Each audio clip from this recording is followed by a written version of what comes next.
बोलिए श्री आशुतोष महाराज की जय, सच्चे दरबार की जय। भगवत प्रेमियों, सभी के हृदय में बसे हुए शुद्ध परमात्मा को शुद्ध हृदय से नमस्कार, नमस्कार, नमस्कार।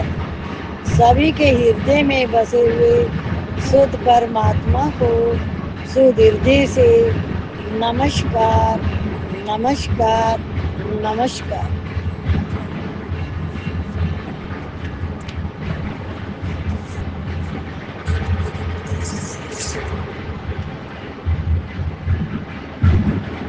जो अपना नहीं है उसको अपना मानने से विश्वासघात होगा, धोखा होगा।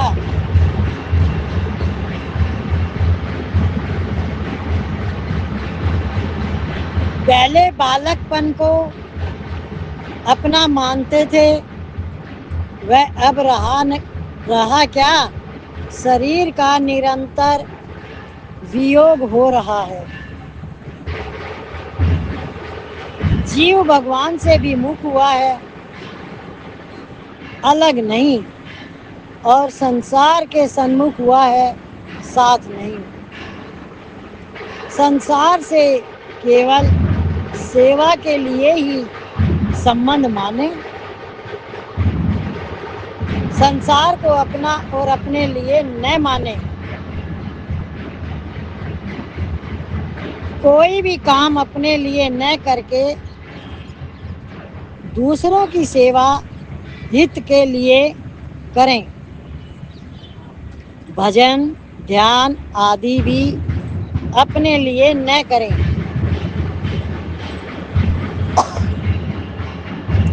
आजकल बेटों से भी आशा मत रखो तो सुख पाओगे। उनकी सेवा करो पर आशा मत रखो। सेवा का अर्थ होता है उनसे प्रेम करो। कभी भी सत्संग में गलत चीजें मत उठाना। प्रेम करने का अर्थ होता है कि उनसे हम कोई इच्छा ना रखें। इच्छा हमारा बहुत पतन करती है, बहुत दुखदाई है। पूरी होए तो भी और पूरी ना होए तो भी, दोनों अवस्थाओं में इच्छा दुख का ही कारण होती है। ये बात अंदर में अच्छे से समझ जाओ। अब इच्छा किसको कहते हैं?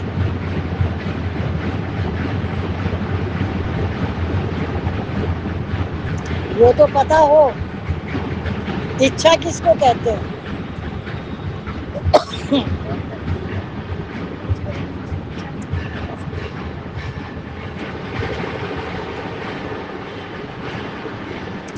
कोई भी चीज की इच्छा से हमारा कोई लेना देना नहीं है। आपके सामने किसी के लिए कोई ऐसी चीज आई जो आपके लिए नहीं आई और आपकी उसमें इतनी आसक्ति है क्योंकि वो दूसरे के लिए आई है, और अब तरह तरह की अब उसके लिए आप अपनी दिमाग में खूब सारी बातें सोच रहे हो। क्या क्या सोच रहे हो? सीरियल कोई देखता है वो लोग क्या क्या सोचते हैं? वो लोग बता देंगे क्या क्या सोचना होता है। तो वो जो सोचना है द्वेष करके, इच्छा करना या अपनी कोई भी मन की इच्छा पूरी करने के लिए इच्छा करना, सब दुखदाई है।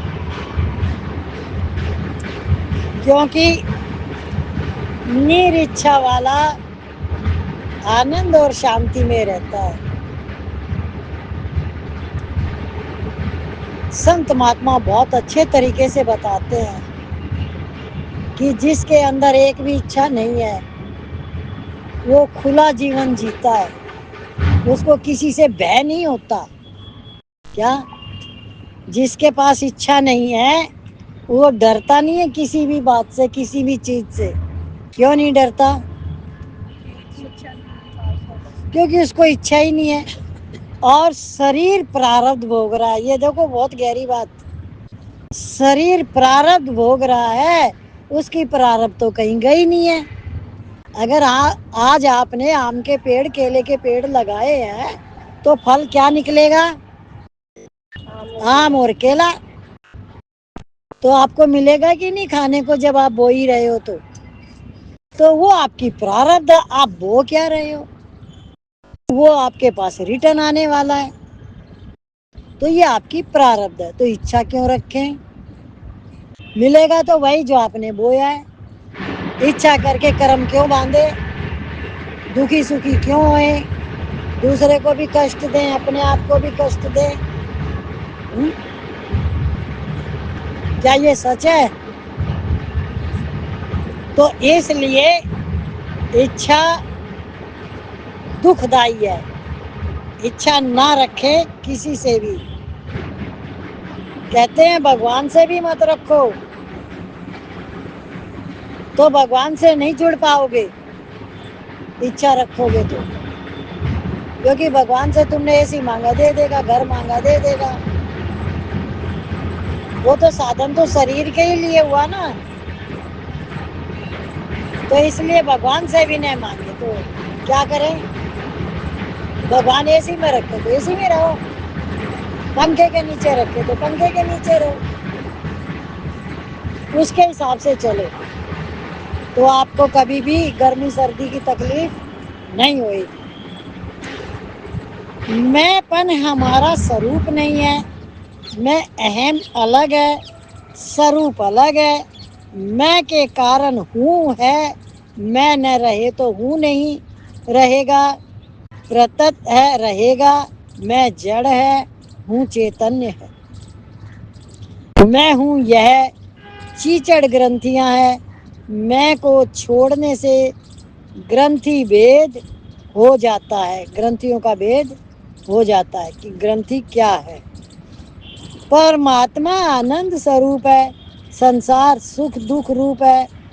दुख के साथ जो सुख है वह दुख का कारण है। सुख के भोगी को दुख भोगना ही पड़ेगा। सुख मात्र दुख में परिणित हो जाता है।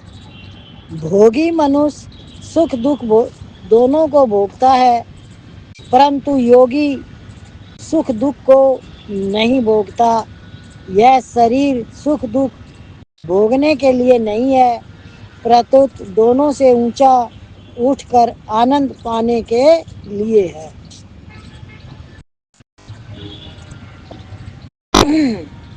सुखदायी परिस्थिति सेवा करने के लिए है।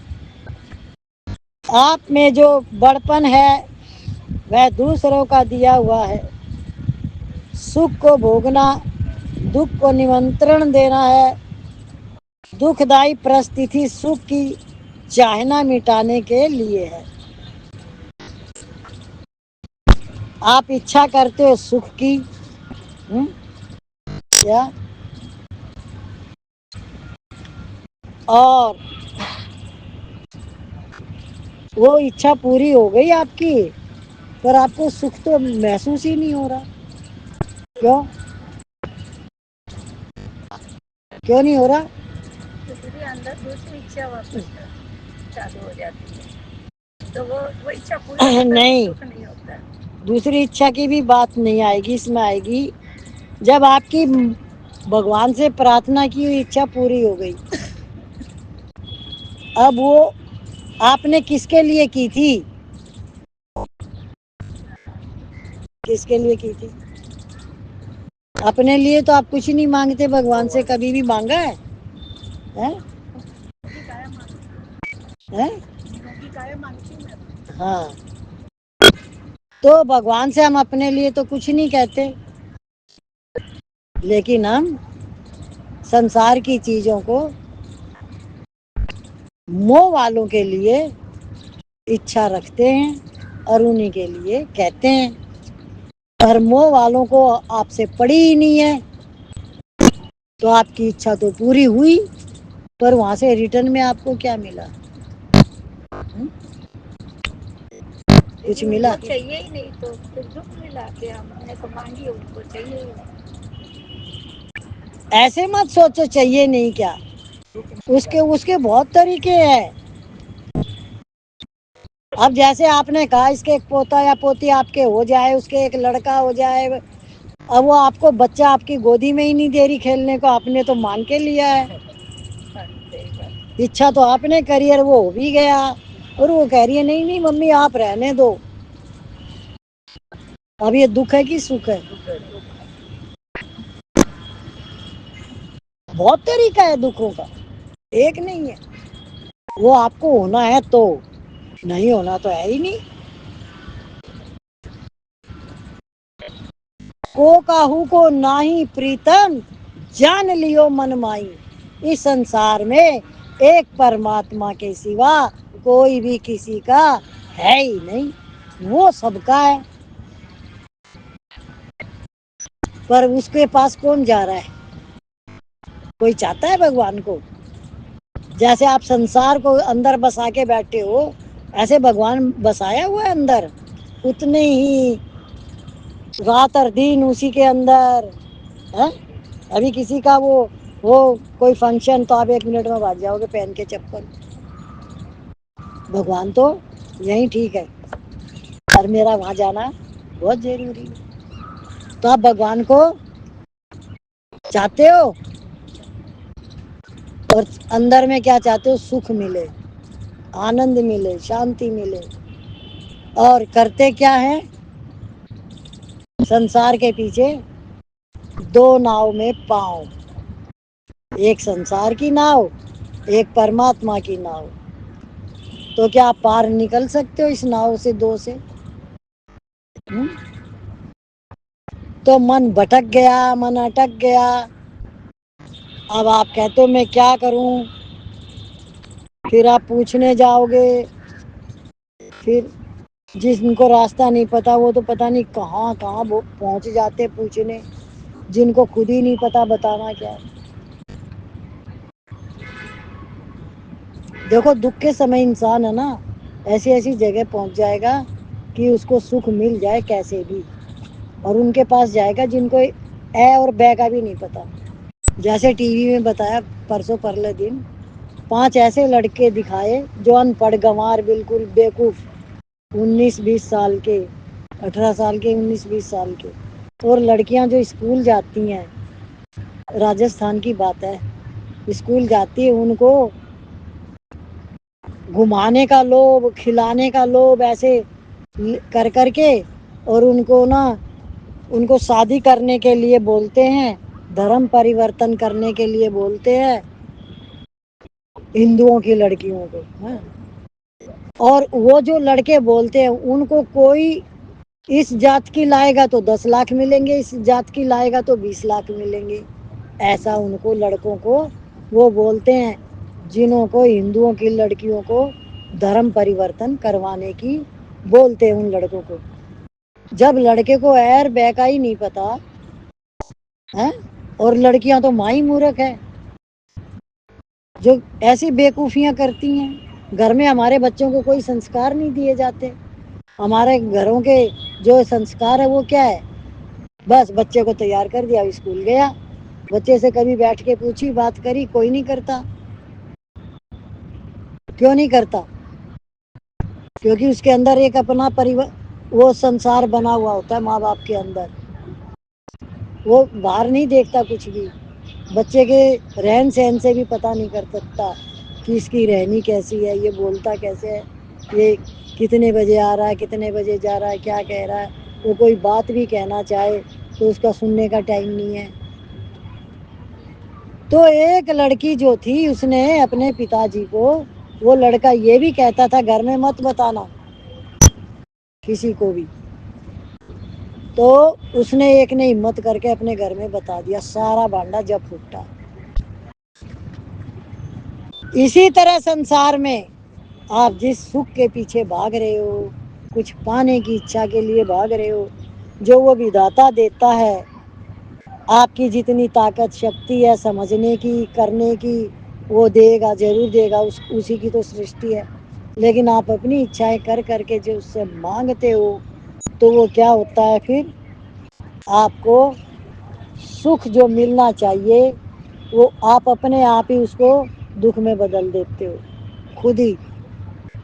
न तो उसमें सुख था न उसमें दुख था, आपने ही उसको सुख माना, आपने ही उसको दुख माना। कोई है इसमें तीसरा बीच में? खुद ही बोए खुद ही खाए। गुरु नानक देव जी के इसमें आता है वाणी में, खुद ही बोए खुद ही खाए, जो बोए सो पाए। तो तुमने बोया क्या और क्यों बोया? इतना किसी के अंदर मत घुसो, मत फंसो। रोज सुनते हो घर के कर्म प्राणियों में कि आप अपना ही न सोच सको कुछ। मोह और इच्छा इतनी दुश्मन है, मोह और इच्छा आपको एक भी बात सही सोचने नहीं देगी। अगर वही बात मोह वाले के लिए नहीं है और आप सोच रहे हो तो आप कितनी अच्छी सोचोगे उस बात को, तो बिल्कुल ना सोचो। दूसरा कोई उसी बात को पूछ रहा होगा तो उसको बहुत अच्छी बात बता के आओगे, नहीं नहीं ऐसे मत करियो। और खुद के ऊपर नहीं लगानी। क्यों? क्योंकि अपने ऊपर तो कोई भी चीज सही लगानी ही नहीं। अगर अपना ही भला कर लिया तो फिर आप बच जाओगे, आपको बचना तो है नहीं। हुँ? बचना है कि फंसना है संसार में? बचना है तो एक तो मोह का त्याग करो, एक इच्छा का त्याग करो। दो कर सकते हो? दो चीजों का त्याग? कौन नहीं कर सकता? हाथ ऊपर करो। नहीं करने वाला एक ने भी नहीं करा, सब कर सकते। कैसे करोगे मुझे तो बताओ। उसका चिंतन नहीं करना दीदी, मुंह वाला का छोड़ देना उसका। तू अपनी जिंदगी जी, मैं अपनी जिंदगी जी। छोड़ देने का, मोह नहीं करने का। मोह वही होता है जिसमें बार बार मन जाए, बार बार मन जाए।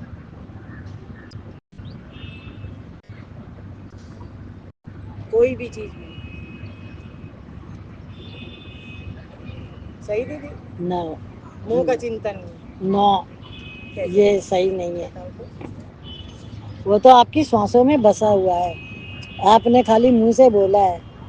वो एक बार भी मम्मी मेरा पेट दुख रहा है, पापा को फोन कर जल्दी से, चल उस डॉक्टर के लेके चलो। वो मोह होता है। पहले बात करने दो पूरी। यही बात पड़ोसी का बच्चा आके कहता, आंटी मेरी मम्मी घर पे नहीं है, मेरा पेट दुख रहा। तूने क्या खाया था बेटा?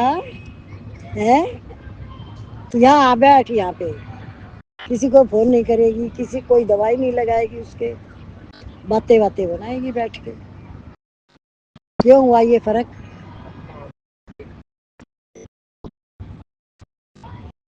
और समझ में आया कि नहीं करना चाहिए क्या? ये क्या गलत हुआ क्या? गलत नहीं हुआ। सब सम दृष्टि वाला सबके लिए एक ही बात सोचता है। जिसने सम दृष्टि नहीं रखी तो वो मोह में है, उसको मोह कहते हैं। दूसरे के दुख से दुखी होने पर हमारा दुख मिट जाता है, ये भी बहुत बढ़िया बात आई है। दूसरा कोई दुखी होएगा ना, हंसो मत। हंसने से जो चीज हमारे अंदर जानी चाहिए वो नहीं जाएगी। सत्संग की वाणी हमेशा समझने की होती है, गहराई की। यदि हम दूसरे का दुख देखते हैं तो हम खुश हो जाते हैं। समझ में आ गई? होते हैं कि नहीं होते हैं? और शास्त्रों को पढ़ो, महापुरुषों से बात करो, वो हमेशा कहेंगे दूसरे के दुख में दुखी होना चाहिए। सुख में सुखी मत हो भले, पर दुख में दुखी होना चाहिए। ये हमारी चित्त की बात है। ये गीता के 12वें अध्याय को पढ़ो, उसमें सारा लिखा हुआ है।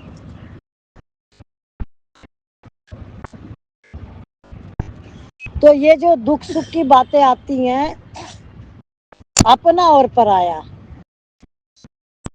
आप एक रस हो, आपको किसी से कोई मोह नहीं है, किसी से कोई इच्छा नहीं है, वो बताने की बात नहीं है, वो आपको अपने आप महसूस होएगा। आपका चित्त एकदम शांत आनंद में रहेगा। वहाँ कोई है ही नहीं जिससे आपको कुछ लेन देन है। लेन देन होता है तो वहाँ इच्छा भी होती है, मोह भी होता है, लोभ भी होता है, पर आपका लेन देन ही नहीं है। जब आपने किसी से व्यवहार नहीं कर रखा, आपको किसी की उधारी नहीं देनी, अब आपको चिंता है, और आपको किसी से उधारी लेनी है, किसी को आपने दिए हैं, अब आप सो पा रहे हो रात को? जब भी फोन करो उठाता नहीं है। उठाता नहीं है, उसके पास जाओ तो घर पे नहीं मिलता। तो अब आपको नींद नहीं आ रही, क्यों? अब आपको एक बात समझनी है, देने के समय आपने इस बात को समझा था कि मैं ये दे रहा हूँ, ये वापस करेगा नहीं करेगा, दोनों बातें होंगी। क्या? दोनों बातें होंगी, दे भी सकता है, नहीं भी देगा। तो क्या मैं एक रस हूँ? और जो एक रस हो जाता है, उसके आए चाहे ना आए, वो तो आनंद में ही रहता है, और उसके आते भी हैं। क्या? उसका कोई नहीं ले सकता। जो किसी की चीज पे, किसी के धन पे नजर नहीं रखता, उसके ऊपर कोई नजर नहीं रखता। क्यों? वो पहले से ही अपने आप को खाली करके बैठा हुआ है। तो ये संसार आपका खुद का अपना ही बनाया हुआ है, और आप ही उसके अंदर चल रहे हो, आप ही उसको समझ रहे हो, आप ही दुखी हो, आप ही सुखी हो। कोई भी इसमें दूसरा आपके एंट्री नहीं कर सकता, जब तक आप खुद न चाहो। कर सकता है? नहीं हैं? कोई एंट्री कर सकता आपके अंदर? कौन करवाता है एंट्री? और उस एंट्री से आपको क्या फायदा हो रहा है? कोई फायदा नहीं होता दीदी, नुकसान ही होता है। और मनुष्य को तो कहते विवेक मिला हुआ है, फिर भी वो नुकसान क्यों कर रहा है अपना? अपना नुकसान। विवेक यानी बुद्धि। तो फिर ये शत्रु आपके साथ चल रहे हैं, काम क्रोध लोभ मोह अहंकार राग द्वेष इच्छा कामना। मैं तू यह वह चारों एक ज्ञान के अंतर्गत है।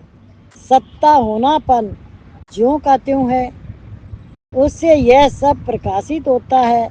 वह सत्ता बाहर भीतर सब जगह परिपूर्ण है। उसमें संसार की सृष्टि प्रलय आदि अनेक क्रियाएं होती है, पर उस सत्ता में ज्ञान में कोई फर्क नहीं पड़ता। वह सत्ता ही हमारा स्वरूप है, उसी को सच्चिदानंद कहते हैं। वह स्वयं प्रकाश और सबका प्रकाशक है। वह तत्व सब समय में सबको प्राप्त है।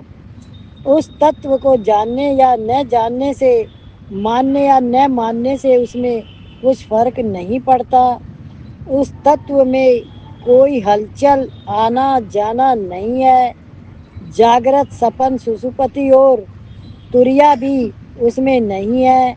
उसी के अंतर्गत यह सब सृष्टि है। क्या समझ में आ रही है? सारी बातें इतनी गहरी वाणी चल रही है। शाखा चंद्र न्याय से उसका लक्ष्य कराया जाता है। उसका अनुभव करे या न करे वह तो वैसा ही है, पर अनुभव करने से हम हलचल से, आवागमन से रहित हो जाते हैं। उसका अनुभव करने में ही मनुष्य जीवन की सफलता है। किसका अनुभव करने में? सत्ता का अनुभव, शक्ति का, जिसमें कोई परिवर्तन नहीं। कोई ऐसी जगह नहीं है जो वहाँ नहीं रह सकता, उसी की सत्ता से चल रहा है, चल रहा है। देखो, हमने बहुत 2-4 दिन पहले या 8-10 दिन पहले उस पुस्तक में ये पढ़ा था मैं शुद्ध आत्मा हूँ। मुझ आत्मा में कोई विकार नहीं है। सुना था सबने? हाँ। याद है? इसकी अनुभूति किसको हुई? इसका अनुभव किसको हुआ? अनुभूति हुई तो समझ लो आप बच गए हो और बचे रहोगे। उसका अभ्यास चालू रखो। जिसको भी हुई हो बताओ।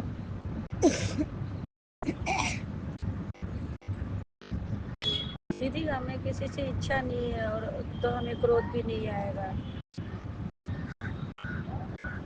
इच्छा से क्रोध आता मैं है। शुद्ध आत्मा हूँ, मेरी आत्मा में कोई विकार नहीं है। ये लाइन हमने 2-4 दिन या 10 दिन पहले किसी उस पुस्तक में दूसरी में आया था हमारे। तो वो जो बात है वो उस समय भी बताई गई थी। यही तो सत्संग का लाभ है कि आप उसको याद नहीं रखते। कि याद रखो तो आपको सत्संग तो पता नहीं कहाँ से कहाँ पहुँचा दे। याद क्या चीज रखते हो वो तो आपको पता है। तो उस लाइन के अंदर ये था, उस वाणी के अंदर ये था, मैं शुद्ध आत्मा हूँ, मेरी आत्मा में कोई विकार नहीं है। का अर्थ है कि वहां विकार हो ही नहीं सकता, होता ही नहीं है। मन फुरना ब्रह्म,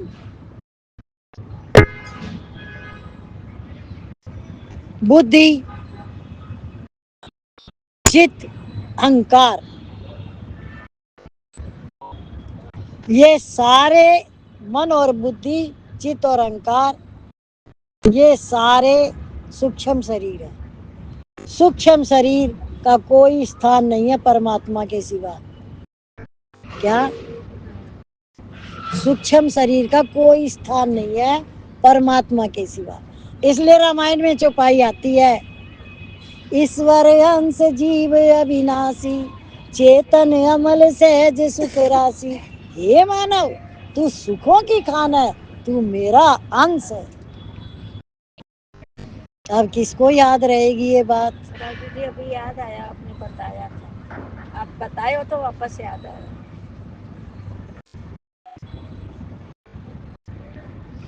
कोई स्थान नहीं है परमात्मा के सिवा सूक्ष्म शरीर का, तो उसमें विकार आ ही नहीं सकते, क्योंकि जिसका तो स्थान ही परमात्मा है।